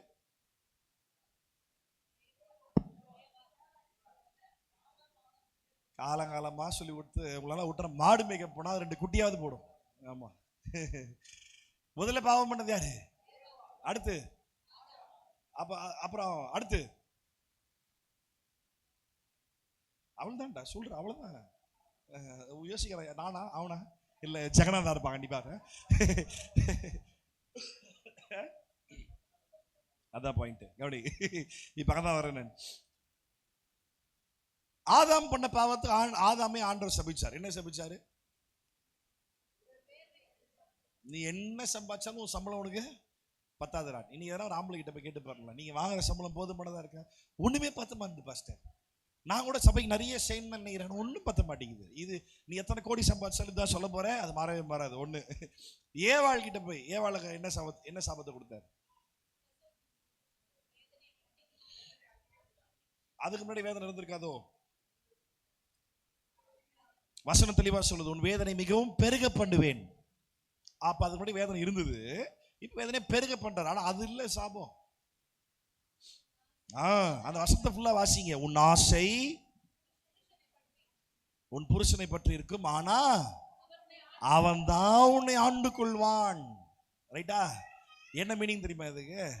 படைக்கப்பட்ட நாளில் ஆதாமுக்கு ஏவாள் கீழ்ப்படிய வேண்டும், கூட இருக்கணும், கீழே இருக்கணும், துணையா இருக்கணும், சொன்ன பேச்சு கேட்கணும். இதெல்லாம் இல்லை. ஆதியாகமம் 1:26 வாசிக்கிறோம், அவர்களை ஆண்டவர் மனிதனை தம்முடைய சாயலாக சிருஷ்டித்தார், அவர்களை ஆணும் பெண்ணுமாக சிருஷ்டித்தார், அவர்களை தேவ சாயலாக சிருஷ்டித்தார். அவர்கள் என்ன சொல்லி ஆசீர்வதிச்சாரு?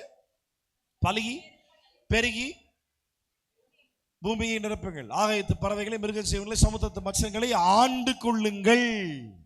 ஆதாமை பார்த்து ஆண்டுக்கோ, ஏவாள் ஆதாம் கீழ்ப்படியும் சொல்லல, இருவரையும் ஆண்டு கொள்ளுங்கள் என்று கட்டளையிட்டார். நிறைய பாஸ்டர்ஸ்களுக்கு பேசிக் தெரியாம என்ன பண்றவங்க, அன்னைக்கே ஏவாள் ஆதாம கீழ்ப்பஞ்சத்தை பிரச்சனை இருந்திருக்குமா, அன்னைக்கு கீழ்ப்படிய சொல்லி முதல்ல ஆண்டவர் சொல்லல, அது தெரியுமா பாஸ்டர் உனக்கு முதல்ல? ஆமா, தப்பா பதிக்கிறாங்க. அப்போ உண்மையான சாபம் என்ன தெரியுமா? நீ உன் புருஷனுக்கு கீழ்ப்படி. இவங்க கீழ்ப்படிவாங்களா? என்கிட்ட கவுன்சிலிங்க்கு நிறைய ஃபேமிலி வராங்களா, பேசுவேன் நான், நிறைய குடும்ப ஆலோசனை கொடுப்பேனா. எல்லா பெண்களும் தவறாம 100% சொல்றேன், 99% இல்ல, 100% எல்லா பெண்களும் என்கிட்ட சொன்ன வார்த்தை தெரியுமா? என் வீட்டுக்காரர் என் பேச்சே கேட்க பண்றாரு பாஸ்டர். அம்மா, உன் பேச்சு உன் வீட்டுக்காரர் கேட்க கூடாதுமா, உன் வீட்டுக்காரர் பேச்சு தான்மா நீ கேட்கணுமா, நீ தப்பா மாத்தி பேசிட்டுக்கிறமா. அப்படி இல்லமா பைபிள்ல அப்படின்னா புரிய மாட்டேங்குது. என் வீட்டுக்காரர் பேச்சே கேட்க மாட்டார். அப்ப கவனிங்க. சரி, ஆதாம சபிச்சார், ஏபால சபிச்சார், அடுத்து யாரை சபிச்சார்? சர்பத்தை சபிச்சார். அடுத்து யாரை சபிச்சார்? ஏன் பூமி என்ன பண்ணுச்சு? பூமி என்ன பண்ணுச்சு? எதுக்காக பூமியை சபித்தார்? மண்ணில் இருந்து ஆதாமை கர்த்தர் எடுத்த பொழுது, ஆதாமை கர்த்தர் மண்ணில் இருந்து உருவாக்கினார். பர்ஃபெக்டான ஒரு மனுஷனா இருந்தான். மண்ணில் இல்லாத ஒரு தன்மை புதுசா இப்ப ஆதாமுக்குள்ள வந்தது, அது பேர் தான் பாவத்தன்மை. இப்ப இந்த ஆதாம் செத்து போயிட்ட பிறகு இப்ப மரணம்ன்றது ஒண்ணு இல்லை. இப்ப ஆதாம் பாவம் பண்ண பிறகு சரீர மரணம் அப்படின்னு ஒண்ணு வந்துருச்சு. இப்ப அந்த ஆதாம் செத்து போய் மண்ணில் அடக்கம் பண்ணா ரீசைக்கிள் ஆகாது, மண்ணோடு மண்ணாய் ஆதாம் ஆக மாட்டான். அதுக்காக தான் ஆண்டவர் ஆதாமை சபித்தார், ஏவாளை சபித்தார், சர்ப்பத்தை சபித்தார், பூமியும் சபித்தார். போன வாரம் பைபிள் ஸ்டடி ஞாபகம் இருக்கா? புதுசா வந்திருக்கிறவங்க யாருக்காவது பைபிள் ஸ்டடி ஜாயின் பண்ண ஆசை இருந்ததுன்னா, யாருன்னா நம்ம சர்ச் பிலீவர்ஸ் யாருன்னா ஒருத்தர் கான்டாக்ட் பண்ணி என்னோட ஃபோன் நம்பர் வாங்கிக்கிங்க, இல்லை நான் கூட ஃபோன் நம்பர் தரேன், எனக்கு ஒரு மெசேஜ் பண்ணுங்க. எல்லா புதன்கிழமை மாலை 7 மணிக்கு ஜூம் மீட்டிங் மூலமாக பைபிள் ஸ்டடி நடக்கும். நீங்க வீட்டில் இருந்து மணிக்கு ஜூம் மீட்டிங் மூலமா பைபிள் ஸ்டடி ஜாயின் பண்ணிக்கலாம். சரியா? கவனிங். ரோமர் 8 வாசம் போன வாரம் ஞாபகம் இருக்கா? பைபிள் ஸ்டடியில் அதுல சர்வ சிருஷ்டியானது தேவ புத்திரர்கள் எப்ப வெளிப்படுவாங்கன்னு சொல்லி பிரசவேதனையோடு காத்திருக்கான். ஏன் தெரியுமா? கீழ்ப்படுத்தியவர் ஆலே, நல்ல வசனம் சொல்லுது, சர்வ சிருஷ்டியானது கீழ்ப்படுத்தியவராலே மாயைக்குள் கீழ்ப்படுத்தப்பட்டிருக்குது. இதுல இருந்து விடுதலை ஆகிறதுக்கு இயற்கைக்கே ரொம்ப ஆசையா. இப்ப கவனிங், இப்பதான் பாயிண்ட்டுக்கு வரேன். இயேசு மரித்தார், சரீர பிரகாரமாய் உயிர் தெழுந்ததுக்கான காரணம் என்ன? சரீரமாய் உயிர் தெழாம அந்த சரீரத்தை விட்டு போயிருந்தார், அந்த சரீரம் பூமியோட பூமி மண்ணோட மண்ணா ஆயிருக்குமா? ஆயிருக்காது. அதையும் தாண்டி இன்னொரு காரணம் என்ன தெரியுமா? அது மண்ணோட மண்ணா ஆயிருக்காது. நம்ம நாட்டில் என்ன பண்ணிருப்பாங்க, அந்த பாடியை தூக்கி வச்சுன்னு சாமி கொண்டு அமைச்சிருப்பாங்க. ரைட்டா? ஆமா, தோமாவுடைய நகம் இன்னைக்கு இருக்குதாமே, பத்திரமா வச்சுருக்கிறாங்க. அது யார் நகை எவங்கண்டா, நீ என்ன போகும்போது கச்சி கச்சி போட்டியா? ஆமா, எவன் நகனே தெரில, ஏதோ ஒரு நகத்தை வச்சுக்கிட்டு கத்தோலிக்க மக்கள் அதுக்கு ஒரு பல்லக்கு தூக்கின்னு இல்லை, ஒரே ஒரு விரல் ஒண்ணுக்குது, அதை மட்டும் வச்சுக்கிட்டு பல்லக்கு தூக்கின்னு காவி ட்ரெஸ் போட்டு மாலை போட்டு சாமியே ஐயப்பன்னு சொல்லுவான்னு பார்த்தா இவன் வேற மரியே வாழ்கின்றான்டே. இனி எந்த கூட்டம்டா, நீ எந்த கிறிஸ்தவன்றா? நீ கிறிஸ்தவனே கிடையாது, நீ பார்க்கலாம் ஒரே மாதிரி இருக்குது, பண்றலாம் வேற வேற வேலை. இப்போ சொல்றேன், ஒரு சர்ச் பில்டிங்கை பார்த்து சிலுவை வச்சிருக்காங்கன்ற காரணத்திற்காக உனக்கு அப்படியே பக்திமான் மாதிரி ஒரு ஃபீலிங் உள்ள வருது, அது சர்ச் அப்படின்னா நீ ரசிக்கப்படவே இல்லை. கையினால் கெட்டப்பட்ட ஆலயத்தில் தேவர் வாசம் பண்றது இல்லை. இன்னைக்கு ஆலயம்ன்ற ஒரு கான்செப்டே கிடையாது. நீங்களே தேவனுடைய ஆலயம் என்றும் பரிசுத்த ஆவியானவர் உங்களில் வாசமா இருக்கிறார் என்றும் அறியீர்களா? நம்ம தேவனுடைய ஆலயமா இருக்கிறோம். டிவியில் பார்த்தோன்னா, வீட்டில் பார்த்தோன்னா, ஃபோட்டோவில் பார்த்தோன்னே, இந்த சென்னை சில்க்ஸ் போத்தீஸ்க்கு போய் ஷாப்பிங் போயிட்டு வந்தப்போ கிறிஸ்மஸ் டைமில் ஏசுநாதர் மாதிரி கேலண்டர் தருவான், ஏசுநாதர் மரியாள் பொம்மையை போட்ட கேரி பேக் தருவான். வீட்டில் கொண்டு வந்து வைக்காத சாபம், வீட்டில் கொண்டு வந்து வைக்காத சாபம். புத்தி தெரிஞ்சு ஒரு விக்கிரகத்தை வீட்டில் அனுமதிக்காது. அப்படி ஒரு பேகை வச்சு நீ ஒன்றும் கேரி பண்ணி ஒன்றும் கழட்ட போகிறதில்ல, அந்த பேகே தேவை கிடையாது. அப்படி ஒரு கேலண்டர் வாங்கி நீ டேட்டை பார்த்து ஒன்றும் சாதிக்க போகிறதில்ல, அப்படி கேலண்டரே தேவையில்லை, கையில் ஃபோன் வச்சுருக்கிறதுல போதும். ஆமென். நான் பலமுறை சொல்லியிருக்கேன், இன்னைக்கு சொல்றேன், வீட்டில் போய் தேடிப்பார், இந்த வசனம் போர்டு எதுலாம் ஏசுநாதர் வந்து சிவப்பு கலர்ல ஒரு ஷால் போட்டு பொம்பளை பிள்ளைங்க மாதிரி கையில் ஒரு கோல் வச்சுட்டு ஆட்டுக்குட்டி வச்சுட்டு பாவம் போல் இருப்பார் பாகத்து. ஆமா, அந்த மாதிரிலாம் போட்டோலாம் இருந்தால் முதல்ல தூக்கி வெளியேறி அது இயேசு இல்லை. உருவத்தின் அடிப்படையில் யோசிப்பாருங்களேன். அப்படி டக்குன்னு பார்க்கும் போதே சரி, ஒரு ஷெல்ஃப்ல இந்த போட்டோ இருக்கிற ஒரு வசனம் போர்டு வச்சிருக்கீங்க, அதே ஷெல்ஃப்ல ஒரு கரடி பொம்மை குட்டி பிள்ளைகளுடைய ஒரு டாய்ஸ் இருக்குது, ரெண்டுமே கீழே விழுகுது. முதல்ல எதை எடுத்து வைப்பீங்க? சொல்லுங்க, எதை எடுத்து வைப்பீங்க? ஏன்? ஓ சொல்ல, இப்படி அந்த ஒரு சின்ன செயல் நீ பண்ண பத்தியா, அது விக்கிரக வழிபாடுன்றது புரியுதா இல்லையா? அதை கர்த்தர் வெறுக்கிறாரு தெரியுதா இல்லையா? அந்த ஒரு செயல் நீ செய்யக்கூடாதுன்னா இன்னைக்கு ராத்திரி வீட்டுக்கு போய் அப்படி ஒரு வசனம் போட தேவையில்லை. அந்த போட்டோ இல்லாத வேற வசனம் வாங்கி வீட்டில் வச்சுக்கலாம். நீ வசனம் வைக்கிறனால ஒன்றும் பிரச்சனை இல்லை. அந்த வசனம் போர்டு தவங்க விடுறனால ஆண்டவர் உன் வீட்டை எக்ஸ்ட்ரா வாசிக்க போறது கிடையாது. முதல்ல அந்த போர்டத்துக்கு வெளியே போடு. தேடி பிடிச்சி பாக்கெட் கேலண்டர், பைபிள் வைக்கிற புக் மார்க்கரு, நோட்டீஸ் எதுவாக இருந்தாலும், உருவ பொம்மைகள் இருக்கிற எதுவாக இருந்தாலும் தூக்கி முதல்ல வெளியே போடு. இயேசு மனித அவதாரம் எடுத்து வந்ததற்கான காரணம் அவரை உருவமுள்ளவராய் ஆக்குவதற்காக அல்ல. உருவத்தோடு இருந்த ஆதாம் தேவனை சந்தித்தான் பார்த்தீங்களா, பாவத்தன்மை இல்லாதவனாய். அந்த நிலைமைக்கு நம்மளை கொண்டு போறதுக்காக தான் அவர் மரித்தார். எல்லாமே சொல்லுங்களேன், அல்லேலூயா சொல்லுங்க, அல்லேலூயா. அப்போ டைம் ஆயிடுச்சு. ஓகே, 1 தீமோத்தேயு 3ஆம் அதிகாரம், 1 தீமோத்தேயு 3ஆம் அதிகாரம் கடைசி வசனம்.